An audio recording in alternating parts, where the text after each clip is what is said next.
Hey friends, how's it going? We're back for another book review, and today we're going to talk about The War of 1812, very clearly titled, from Osprey Publishing in their Essential Histories series there. This one is by Benn.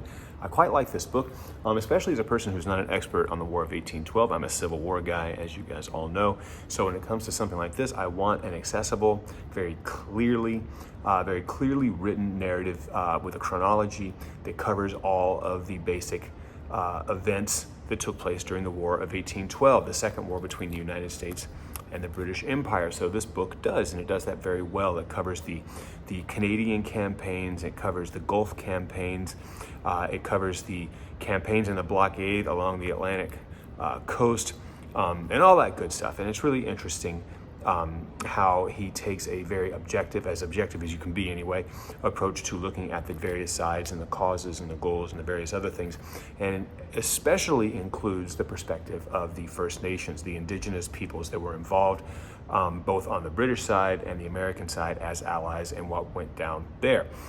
So great stuff. My favorite part about this book, though, and I'm going to tell you, is the last couple of chapters when it discusses the War of 1812 in a global context, which is very important. We should never forget that you can't really look at these wars in the Western Hemisphere in isolation. They exist in a global context, and what was going on during the War of 1812, of course, was the Napoleonic Wars in Europe, and that actually plays into a lot of these things. And the other thing that the author looks at in detail, which I think is super important, is the legacy of the war, what came out of it, and how we think about this war in popular memory. This is something that I address in my classes, my class on United States history, is that how do we think about this war now? What does the war mean to us as Americans in the United States in terms of national identity? What we get out of this war, I think, is really super interesting. Everything from national heroes like Andrew Jackson to a national anthem, if you really think about it. So this is a great book. I highly recommend it.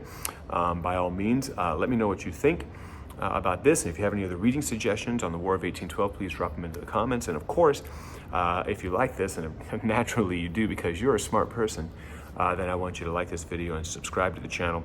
And there you go. You have a most fantastic day. Peace.